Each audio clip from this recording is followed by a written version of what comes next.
നമസ്കാരം. Astrology master ക്ലാസ്സിൻ്റെ പുതിയൊരു അധ്യായത്തിലേക്ക് ഏവർക്കും സ്വാഗതം. ഇന്ന് നമ്മൾ രണ്ടാം ഭാവത്തിൻ്റെ നമുക്ക് ഏറ്റവും ഇഷ്ടമുള്ള ഒരു കാര്യമാണ് പഠിക്കുന്നത്. നമുക്ക് എല്ലാവർക്കും ആവശ്യമുള്ളൊരു കാര്യം ധനവുമായിട്ട് ബന്ധപ്പെട്ടിട്ട് ധനയോഗമുണ്ടോ എന്നുള്ളതാണ്. ഏത് സാഹചര്യത്തിൽ ഇവിടെ ജീവിക്കുന്നു എന്നുള്ളതിനേക്കാളുപരി നമ്മൾ മരിക്കുന്ന സമയത്ത് നമുക്ക് എത്രത്തോളം സമ്പത്ത് ഉണ്ടായിരുന്നു എന്നുള്ളതിനെ ആശ്രയിച്ചിട്ടാണ് പലരും സമ്പത്ത് യോഗം, അവർക്ക് അഭൗമമായിട്ടുള്ള സമ്പത്തിൻ്റെ യോഗം ഉണ്ടായിരുന്നു, അവരിവിടെ ജനിച്ചതാണ്, എങ്ങനെ ജനിച്ചാൽ, എന്നിട്ടും അവർ ഇത്രയൊക്കെ ഉണ്ടാക്കിയില്ലേ, അവരൊരു സാധാരണ വിദ്യാഭ്യാസമല്ലേ ഉള്ളൂ, പക്ഷെ അവർ ലോകത്തെ പറ്റിച്ച് ഇങ്ങനെയൊക്കെ ഉണ്ടാക്കില്ലേ. സമ്പത്തില്ലാത്തവർ പൊതുവെ സമ്പത്തുണ്ടാക്കുന്നവരെ നമ്മൾ പൊതുവെ കുശുമ്പോടുകൂടി പറയുന്നത് പറ്റിച്ചുണ്ടാക്കുന്നു, അല്ലെങ്കിൽ കള്ളത്തരം കാണിച്ചുണ്ടാക്കുന്നു, ഇങ്ങനെയൊക്കെ ആയിരിക്കും പറയുന്നത്. പൊതുവെ നമ്മുടെ നാട്ടിൽ അങ്ങനെ, മലയാളികൾ പ്രത്യേകിച്ചും അങ്ങനെ. ഇപ്പോൾ ലാസ്റ്റ് ഞാൻ 2 ഹൊറോസ്കോപ്പ് തരാം. അത് നിങ്ങൾക്ക് ഒരു പഠനവിധേയമാക്കാം. ചെറുതായിട്ട് കാര്യങ്ങളും പറഞ്ഞുതരാം. 2 ഹൊറോസ്കോപ്പും തരാം. നമ്മൾ സമ്പത്ത്, നിധി എന്ന് പറയുമ്പോൾ ഇന്നത്തെ കാലത്ത് പറഞ്ഞു കഴിഞ്ഞ് കഴിഞ്ഞാൽ രണ്ടാം ഭാവം ധനവും നമ്മുടെ നിധിയും നമ്മുടെ സേവിങ്സുകളൊക്കെ രണ്ടാം ഭാവമാണ്. അപ്പം നമ്മൾ ഉണ്ടാക്കുന്ന ധനത്തിൻ്റെ ഒരു അംശം നമ്മൾ സേവ് ചെയ്യണം. അപ്പം FD വഴി നമ്മൾ സേവ് ചെയ്യുന്നുണ്ട്, നമ്മൾ പോസ്റ്റ് ഓഫീസ് വഴിയുള്ള കാര്യങ്ങളിൽ സേവ് ചെയ്യുന്നുണ്ട്, അതുപോലെ തന്നെ നമ്മൾ കോർപ്പറേറ്റ് ബോണ്ടുകളിൽ നമ്മൾ സേവ് ചെയ്യുന്നുണ്ട്, ഗോൾഡിൽ സേവ് ചെയ്യുന്നുണ്ട്, ഡിവൈഡഡ് ആയിട്ടുള്ള സ്റ്റോക്ക് ഫണ്ട്സിൽ നമ്മൾ സേവ് ചെയ്യുന്നുണ്ട്, അല്ലെ, സേവ് ചെയ്യാം.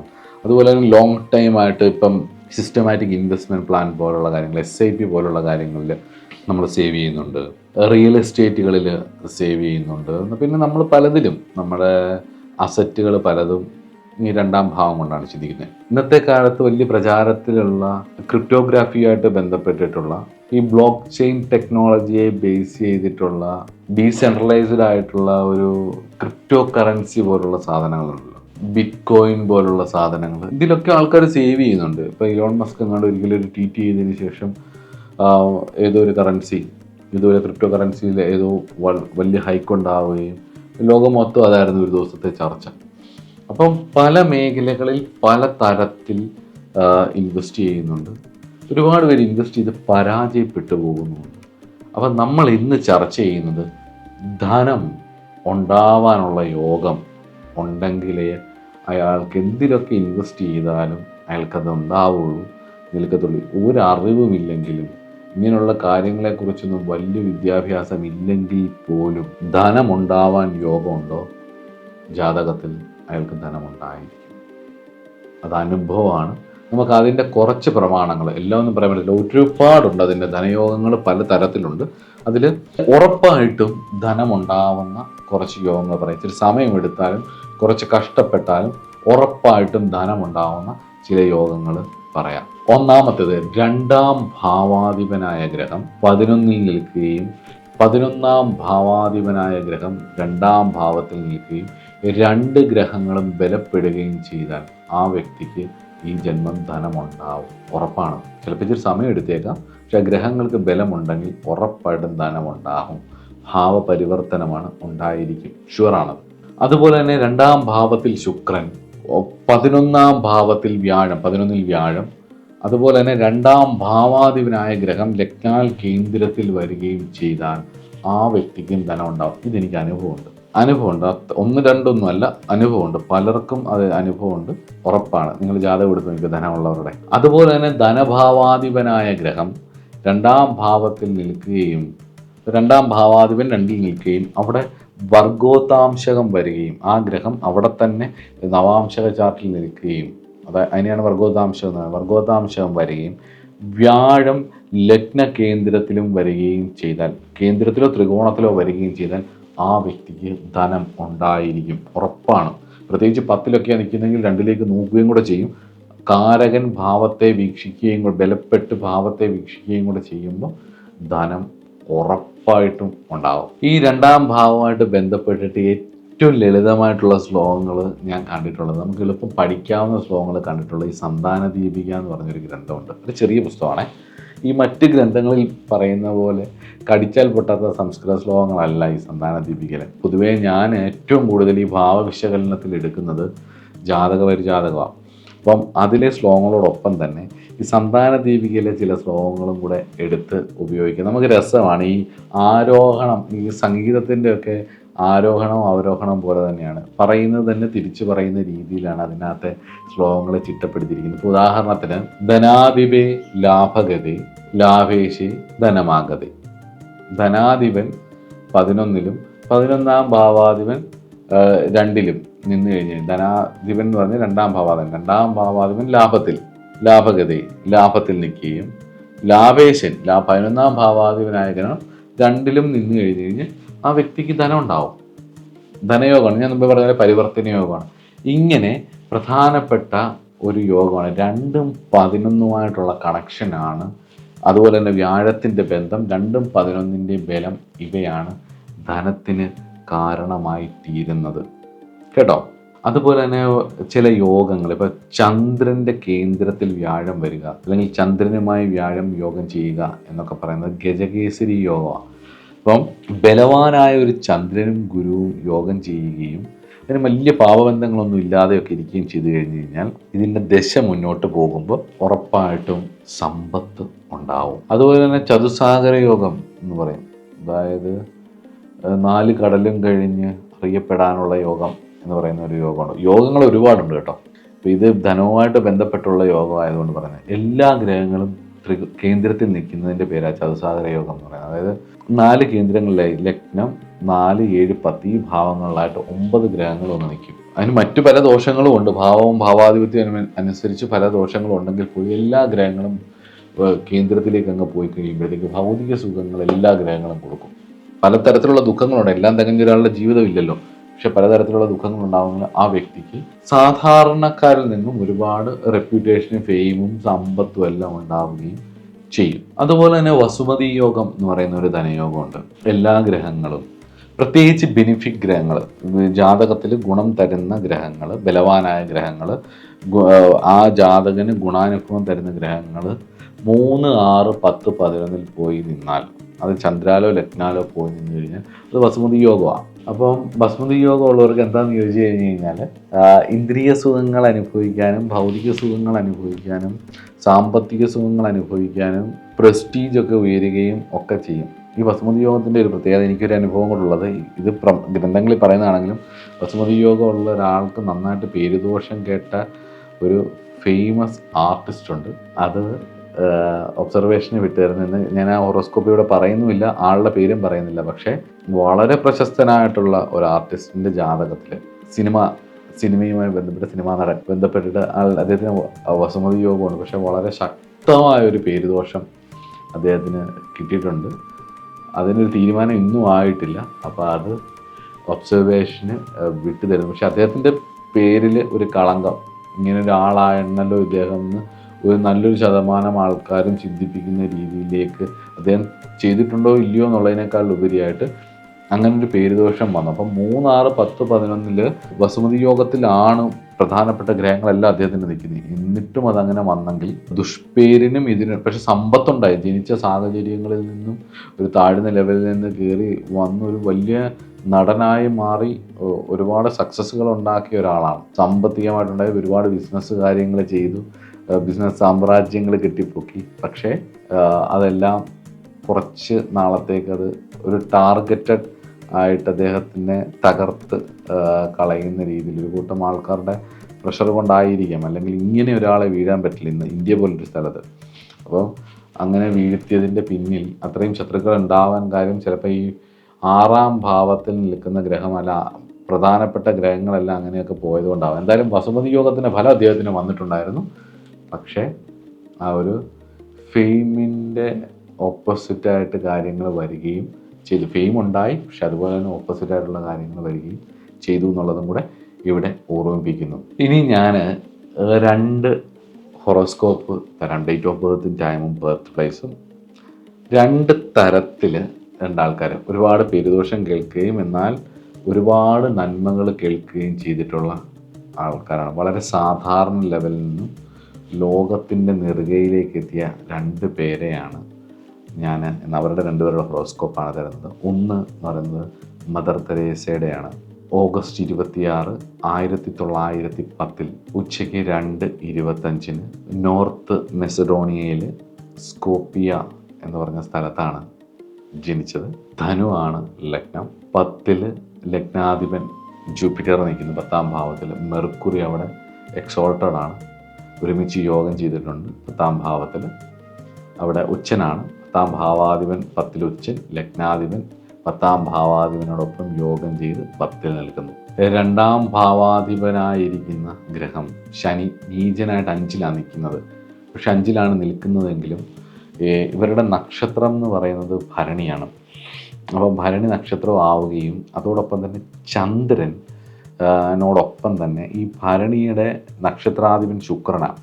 ഈ ശുക്രൻ്റെ നക്ഷത്രത്തിലാണ് ശനി നിൽക്കുന്നത്. 2ാം ഭാവാധിപൻ അവിടെ നിൽക്കുന്നത്. അപ്പം എന്ന് പറഞ്ഞാൽ 2ാം ഭാവാധിപൻ ശുക്രൻ്റെ നക്ഷത്രത്തിൽ നിൽക്കുകയും അത് 11ാം ഭാവാധിപനും കൂടിയാണ് ശുക്രൻ. അപ്പോൾ 2ഉം 11ൻ്റെ ഒരു ബന്ധം ഭാവം വഴിയും അതുപോലെ തന്നെ നക്ഷത്രം വഴിയും വരികയും ലഗ്നാധിപൻ പോയി 10ൽ നിൽക്കുകയും അത് വ്യാഴമാവുകയും വ്യാഴത്തിൻ്റെ ദൃഷ്ടി 2ാം ഭാവത്തിലേക്ക് വരികയും കാരകൻ്റെ ദൃഷ്ടി 2ാം ഭാവത്തിലേക്ക് വരികയും ചെയ്തപ്പം ഇവരുടെ 10ലെ വ്യാഴത്തിനനുസരിച്ചാണ് അവരുടെ പ്രവർത്തികൾ നടന്നത്. ഒരുപാട് സേവനങ്ങൾ അവർ ചെയ്തിട്ടുണ്ട്. അന്നത്തെ കാലത്ത് ഒരുപാട് സേവനങ്ങൾ ചെയ്തിട്ടുണ്ട്. സമാധാനത്തിനുള്ള നോബൽ പ്രൈസ് വരെ കിട്ടിയിട്ടുമുണ്ട്. ഒരുപാട് ആതുര സേവനങ്ങളും അതുപോലെ തന്നെ വളരെ മെഡിറ്റേറ്റീവായിട്ടുള്ള ആളായിരുന്നു. അതുപോലെ തന്നെ ഒരുപാട് ഈശ്വര കാര്യങ്ങൾ ചെയ്തിരുന്ന ആളാണ്. ഒരുപാട് പേരെ സഹായിച്ചിരുന്ന ആളും കൂടിയാണ്. പക്ഷേ ഒരുപാട് പേര് മോശം അഭിപ്രായം പറഞ്ഞിട്ടുണ്ട്. ഇവർക്ക് ഈ ഫണ്ട് ധാരാളമായിട്ട് വന്നിട്ടുള്ളത്, ഇവരുടെ മഠത്തിലേക്ക് ധാരാളം ഫണ്ട് വിദേശ രാജ്യങ്ങളിൽ നിന്നുമൊക്കെ വന്നിരുന്നത് മതപരിവർത്തനത്തിനും കൂടി വേണ്ടിയായിരുന്നു. ക്രിസ്ത്യൻ മതത്തിലേക്ക് മറ്റു മതങ്ങളിൽ നിന്നും അങ്ങോട്ട് കൊണ്ടുപോകാൻ വേണ്ടിയിട്ട് ആ ഒരു മതപരിവർത്തനത്തിന് വേണ്ടി ധാരാളം ഫണ്ട് അവിടെ വന്നിരുന്നു എന്നും ഒരുപാട് പേരെ മതപരിവർത്തനം ചെയ്തിരുന്നു എന്നും പറഞ്ഞുകൊണ്ട് ഒരുപാട് മോശമായിട്ടും അവരെക്കുറിച്ച് പറയുന്നുണ്ട്. പക്ഷെ നമ്മൾ അവിടെ ചിന്തിക്കേണ്ടതെന്ന് പറഞ്ഞു കഴിഞ്ഞാൽ നമുക്ക് അതിന് നല്ല സൈഡ് ചിന്തിക്കാം. ആ കാലഘട്ടത്തിനനുസരിച്ച് വളരെ കൊഴുത്ത് കിടന്നിരുന്ന മോശമായി കിടന്നിരുന്ന ആൾക്കാരെ, അതായത് കുഷ്ഠരോഗമൊക്കെ വന്ന് മോശമായി കിടന്നിരുന്ന ആൾക്കാരെ എടുത്തു കൊണ്ടുവന്ന് അവരെ നോക്കുകയും ഒക്കെ ചെയ്തിരുന്ന ആ ഒരു കാലഘട്ടം ആലോചിക്കണം. ചെയ്തിരുന്ന ഒരാളാണ് മദർ തെരേസ. അപ്പോൾ ഒരുപാട് കോൺട്രിബ്യൂഷൻസ് അവർ ചെയ്തിട്ടുണ്ട്. പക്ഷേ അവർക്ക് ആ കോൺട്രിബ്യൂഷൻ ചെയ്യാൻ അവരിവിടെ ജനിച്ചു, ഇവിടെ വന്നു, അവരുടെ ബേസിക്കായിട്ട് അവരുടെ പേരിൽ എന്തുമാത്രം ധനം വന്നു എന്നുള്ളതാണ്. പക്ഷേ അവർ ആ ധനമൊന്നും അവരുടെ പേഴ്സണൽ ആവശ്യങ്ങൾക്ക് വേണ്ടിയിട്ടല്ല ഉപയോഗിച്ചതെന്നുള്ളത് 2ാം ഭാവാധിപൻ 5ൽ നീചനായപ്പോൾ തന്നെ മനസ്സിലാകുകയും ചെയ്യും.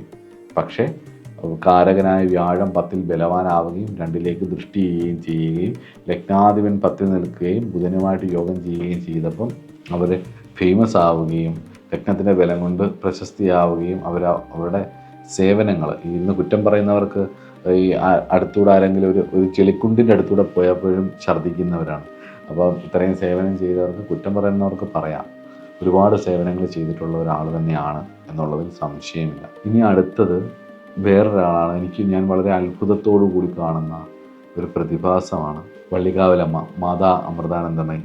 അമ്മയുടെ ഡേറ്റ് ഓഫ് ബർത്ത് 27/9/1953. ഏകദേശം 9 മണിക്ക് ശേഷം 10 മണിക്കുള്ളിലാണ്. തുലാമാണ് ലഗ്നം. ലഗ്നത്തിൽ ശനി ഉച്ചനാണ്, 9ൽ ഗുരുവും.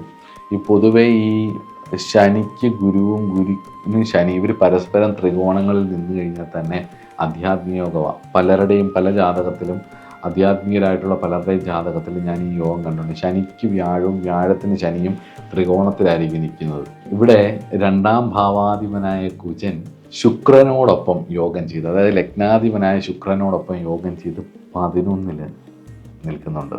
അവിടെ 2ാം ഭാവാധിപനായ കുജൻ വർഗോത്താംശവും ആണ് എന്നുള്ളതും കൂടി ഓർക്കുക. അമ്മയുടെ ഡേറ്റ് ഓഫ് ബർത്തിന് വളരെ സാധാരണ രീതിയിൽ ജനിച്ച ഒരാൾ, ഞാൻ ആ ഡേറ്റ് ഓഫ് ബർത്തിനകത്ത് ഒന്നുകൂടെ പറയാം, 27 ഓഗസ്റ്റ് 1953. എനിക്ക് തോന്നുന്നു 10 മണി 10 മിനിറ്റ് അല്ലെങ്കിൽ ഒരു 9:50 ശേഷമാണ്. കാരണം അമ്മയുടെ ഒരു അനുഭവങ്ങൾ വെച്ച് നമ്മൾ നോക്കുമ്പം അവരുടെ ഒരു വളർച്ചയും ഒരു കോൺട്രിബ്യൂഷൻസും ഒക്കെ വെച്ച് നോക്കുമ്പോൾ എനിക്ക് തോന്നുന്നു തുലാം ലഗ്നം തന്നെയാണെന്നുള്ള. ബർത്ത് പ്ലേസ് ആയിട്ട് കരുനാഗപ്പള്ളി ഇട്ടാൽ മതി. ജനിച്ചത് പറയക്കടവ് എന്ന് പറഞ്ഞൊരു സ്ഥലത്താണ്. അതായത് ഈ കരുനാഗപ്പള്ളി ഇട്ടാൽ മതി ബർത്ത് പ്ലേസ് ആയിട്ട് നിങ്ങൾ സോഫ്റ്റ്വെയറിൽ.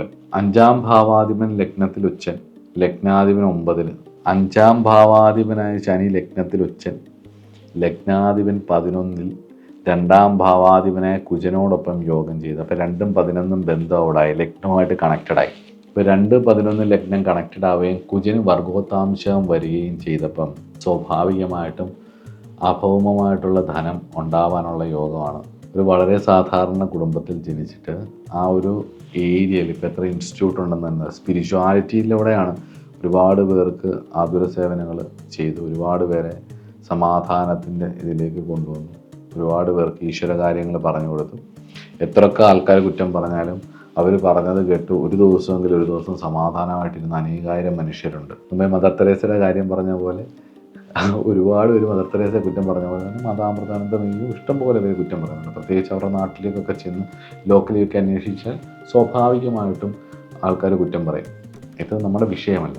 നമ്മളൊരു എഡ്യൂക്കേഷൻ പർപ്പസിൽ നോക്കുമ്പോൾ നമ്മളൊക്കെ എഡ്യൂക്കേറ്റഡ് ആയിട്ടുള്ള ഒരുപാട് പേര് നമ്മുടെ ചുറ്റുവട്ടത്ത് കാണുന്നുണ്ട്. പല വലിയ കുടുംബത്തിൽ ജനിച്ച ആൾക്കാരെയും കാണുന്നുണ്ട്, ഒരുപാട് കാര്യങ്ങളും കാണുന്നുണ്ട്. പക്ഷേ ഇവരൊക്കെ സാധാരണ കുടുംബത്തിൽ ജനിച്ച് സാധാരണ രീതിയിൽ ജീവിച്ചിട്ടും അവർ കോൺട്രിബ്യൂട്ട് ചെയ്തത്, ഇപ്പം വള്ളിക്കാവിലമ്മ 1953 ജനിച്ച്, ഇപ്പോൾ ഒരു 71 വർഷം കഴിഞ്ഞു.